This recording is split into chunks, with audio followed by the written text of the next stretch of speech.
moratorium. People are like movies. When they're good, I can fall in love. When they're bad, I walk out. But the possibility soon flickered on the large format screen inside my head that some people, like some movies, might be worth revisiting. It was 1991. The Soviet Union collapsed, Freddie Mercury died of AIDS, and Terminator 2 smashed box office records. On Friday, September 13th, Ric Smythe burst into my film editing room at 1:30 p.m. He was definitely like a movie. Square-shouldered, he stood about 6 feet. His cyan eyes were the marquee to a soul wherein lived all the heavyweights. Action, adventure, romance, mystery, comedy. Those eyes had lured me 12 years before at NYU and had hooked me into the big advertising agency in Midtown Manhattan, where we created TV commercials for his dad Malcolm. We peddled floor wax, car wax, tennies, wedgies, hand wipes, butt wipes, you name it and more, to North and parts of South America. We sold everything. Aesthetically, he was the best-looking chick magnet I'd ever met, so I kept him close at happy hour.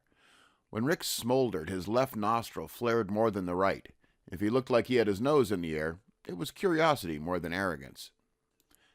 At that second, I was ankle-deep in yards of 35mm motion picture film uncoiling at my feet, and running behind editing a national 30-second, $140,000 singing cow TV commercial due to be broadcast on the evening news at 6:57 p.m. When he saw me standing in the pile of film, he smoldered and stepped in with me. "Why is this shit on the floor?" he said. He smelled like juicy fruit gum. His fingers combed through his copious black hair, which was a mess and wasn't. "It's where shit belongs," I said. No joke, we both had a bad attitude about our product, new-made margarine, whose singing cow was a 1,500-pound heifer named Hattie. Don't ask why singing cows sell margarine. They do. Ric tranced out of the pile of film, but the expensive cell animation of Hattie's singing lips got caught in his cuff. He dragged the lips over to my desk and sat down. "I'm not going to let him get away with it, Hal." This rant was about his dad and our boss, Malcolm Anthony Smythe-Bigge. Ric was heir apparent to a modern corporate dynasty. Madison Avenue advertising had been almost invented by this man we called King Malcolm, owner and CEO of Big Advertising Agency, Inc. In the ancient bloody arena of market share, all roads led to Malcolm, the undisputed king of worldwide advertising. His empire might have been the corporate equivalent of Camelot, except that King Malcolm was about as far removed from King Arthur as Idi Amin from the Dalai Lama.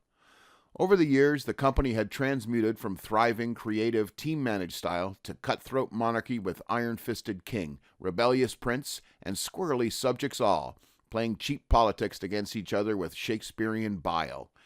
Ric was in line to take over if he played the right cards, but he didn't know a bedpost queen from a one-eyed jack. Instead, like a clumsy fire starter, Ric made bad things happen. At NYU, he had volleyed the first official shot across his father's bow by truncating his own name, the formal English Richard Terrence Smythe-Bigge, to Ric Smythe. That blast had created a hole in the family boat which at the very least had permanently sunk Father's Day. "Get away with what?" I said. "You know he's tied to every actress in town." Ric relished playing Mordred-like as Malcolm's no-good, reluctant heir. Add to that, Ric could have cared less about advertising. With his $250,000 annual salary plus bonuses, he was pouring his own money into his dream of being the greatest writer-producer Broadway and Hollywood would ever lay money on. While some men might give their second wife for their chance to see their son succeed in such a passionate business, King Malcolm put on blinders with Ric. In no way would he greenlight any family money for Prince Ric's spurious goals. Why? Because Malcolm secretly hated show business, which was weird since his agency made so much money on Broadway and anything Broadway-related. At that time, we had no idea why. Since both corporate survival and friendship depended on it, I had paid special attention to the Biggs family history. In 1914, Rebecca Smythe, 16, an orphan from Bristol, England, met Wilfred Bigge, 17, a motorcycle racer from Wexford County, Ireland. She was a seamstress at Brighton Hall who had secret desires for airplanes, cars, motorbikes, or any metal that went fast. She loved machines. In contrast, Wilfred was a soldier of fortune who embodied chivalry. When Rebecca noticed Wilfred cutting patches across her lordship's manicured lawn with his Triumph Model H motorbike, it was a blur that made family history. Within a year, Rebecca hooked up with Wilfred, and they married. Within 2, they produced 2 sons, Terrence and Malcolm. Within 3, Wilfred, already a decorated hero, was shot in the Argonne forest shielding 20-foot soldiers who he thought were English, but were actually German. So he was killed by his own men. It was only a few revs and 17 years later when Terrence, the elder son, and an eccentric upcoming star in the London music hall scene, lost control of his Triumph motorbike and wrecked it in the foyer of the British Museum. Details are sketchy, but most newspapers reported that he died as a result of head wounds sustained at the base of the Rosetta Stone, which in those days sat just inside the main entrance. A bottle of single malt whiskey was found shattered inside his polka dot jersey. Midway through World War II, Malcolm, the younger son, crashed his plane into another German forest, just about the same time as Rebecca was burying Terrence in Bunhill Fields, a cemetery famous for dead nonconformists. After Malcolm limped home, Rebecca took him and expatriated to New York City. In the late 1940s, Malcolm started a little advertising company. 15 years later, he met and married a Wellesley girl named Barbara. Within 5 years, Barbara Jr. was born, and a few years later, Richard Terrence. Within a trimester, the social climbing parents gave the kids over to be raised by Rebecca, now called Grams. Meanwhile, Malcolm's advertising company loomed large on the horizon and cast pendulous shadows over competitors and subjects alike. In the case of his family, these became one and the same. But it was Malcolm's fury over his brother Terry, with his loathsome career and the sadness he had caused their mum, that had so ferociously turned show business into Malcolm's personal Gehenna. There must have been some great howl to the universe when King Malcolm discovered that Prince Ric had become his own private puck. On Madison Avenue, as it is in Hollywood, there is one effective way to strangle an opponent. Get him before he gets you. Such was the MO of King Malcolm and his subjects, a group to which Ric was supposed to belong, but didn't. No mercy was to be shown any mutinous dog, especially Ric, who had his share of both parental and corporate warnings. If those didn't work, Malcolm had another business axiom: throw money at it. King Malcolm had thrown all kinds of money at Prince Ric, who could have had his choice of Yale Law, Harvard Business, or a design degree from Brown, all of which Ric had pissed on. Eventually, King Malcolm had no choice but to face the fact that Prince Ric was a stallion with the 3 big B's: beauty, brains, and balls. With no fence to keep him in, war rose up on the Madison Avenue horizon as Ric became the only person I knew beside myself who absolutely positively knew what he wanted: showbiz. He had beautiful hands, Ric did, not a blemish or freckle anywhere. We used his hands to model refrigerator interiors, juicers, fried wontons, bug bombs, and paint sprayers. They were so fucking pretty. Can I have my lips back? Ric saw the film caught in his cuff like so many wide egg noodles. He unspooled it with his model's hands and held it up into the light of the window behind him. This is the animation we spent all that money on? Rush job, rush charges, I said.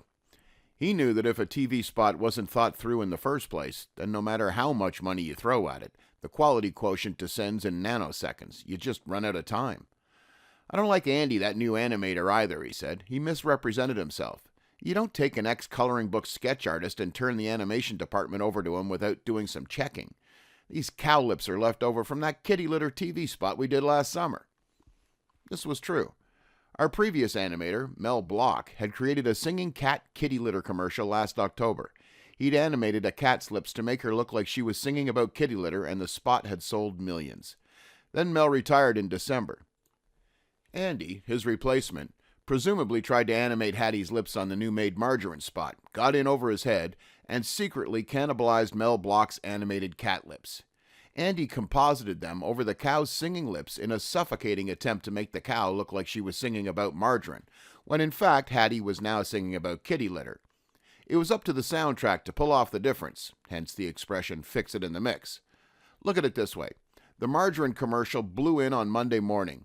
Creative barfed out the script on Tuesday. Production rolled it Wednesday. I made the first cut Thursday, and Andy and the guys in animation worked overtime to get the animated lips to me by noon today for airing on the evening news tonight. The project was tagged 40% higher than normal since it was a rush, so if it came out even close to respectable, the bitch factor was low. Thing was, there really were no normal spots. Everything we did at the last minute. That's what's hell about post-production. You are the colon of so many indigestible decisions. Anyway, Ric's bitch fest wasn't serious. Even under the king's thumb, he was still a senior VP. His faux ugly mood was no more than flexing of the corporate responsibility muscle. The SVP title mandated that he justify his paycheck with a little executive whining now and then. Finally, he said, "Fine." He walked the piece of film with Hattie's singing lips over to me, and I spliced it into the rest of the commercial. Then, as I bent my head over the tools of the film editor's trade, splicer, sync machine, moviola, etc., he leaned into the corner of my editing table and said, "I've got 6 calls out to 3 of our biggest actresses in town, and nobody's called back." It's lunchtime. Maybe they're out with their agents doing it. I think my father's put the word out to their agents and told them to ignore our casting call. Uncharacteristically, his fist struck the air on the fa part of father. It slammed down on the bench just as I was making a splice. The razor blade of my splicer sliced into the tip of my index finger, and I jumped. Fuck! I flicked blood all over his pearly pink shirt. When he saw it, he grabbed me by the elbow, and we charged down the hall to the men's room.